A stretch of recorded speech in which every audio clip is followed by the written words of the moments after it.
91 criminal charges, 4 separate indictments, 1 former president. For the first time in American history, a president who served in the White House faces criminal prosecution, and he's running for office again while under indictment. This is the complete breakdown of every charge against Donald Trump and what it all means for American democracy. Let's be clear about the scale. 91 felony charges across 4 separate criminal cases in 4 different jurisdictions. No former president has ever been criminally indicted. Not Nixon, not Clinton, not anyone. Trump shattered that precedent spectacularly.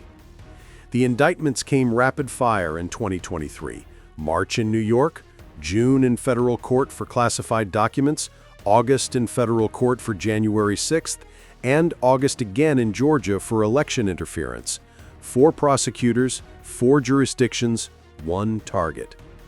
The twist? Trump is running for president while facing these charges.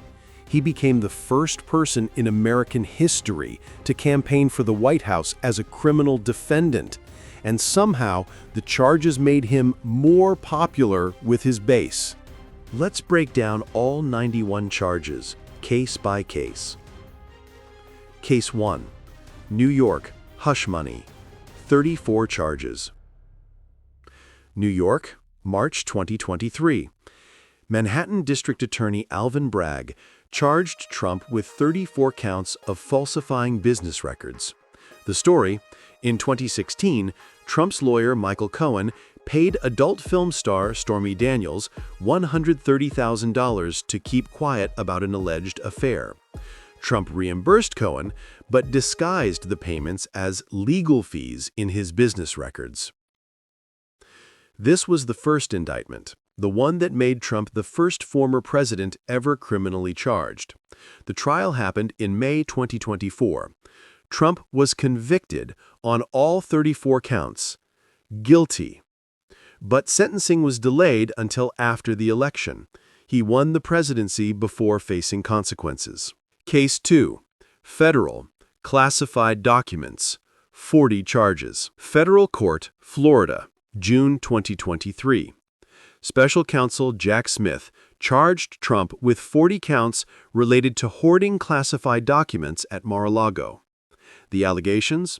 Trump took hundreds of classified documents when he left office, refused to return them, showed them to people without clearance, and obstructed justice by hiding documents from the FBI. These are the most serious charges, potential violations of the Espionage Act.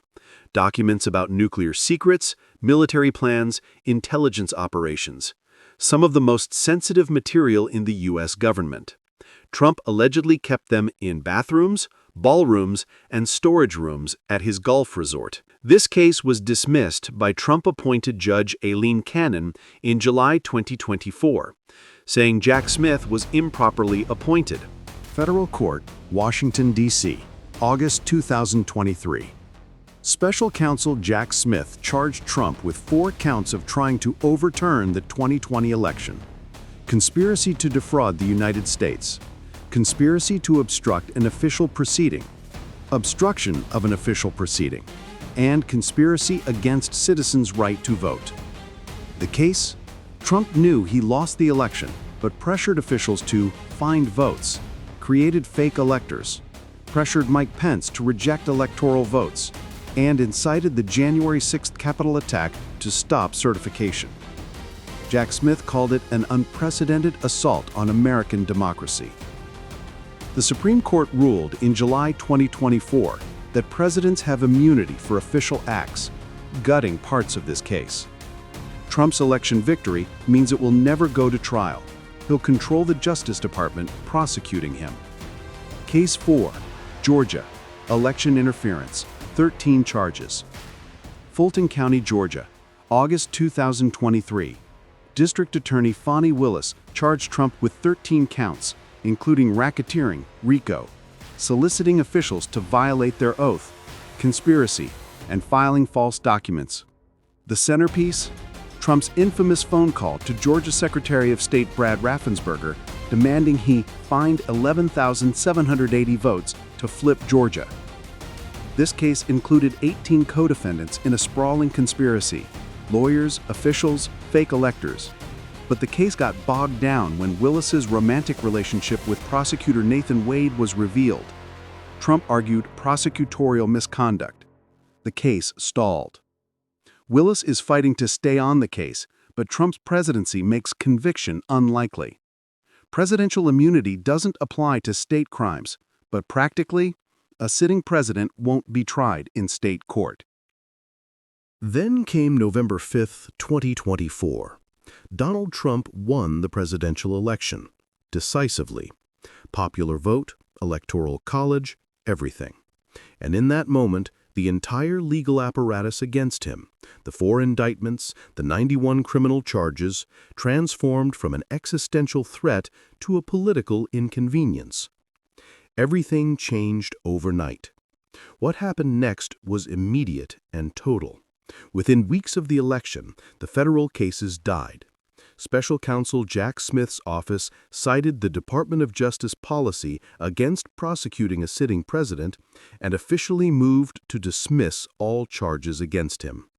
The classified documents case and the January 6th election interference case? Gone. The New York conviction.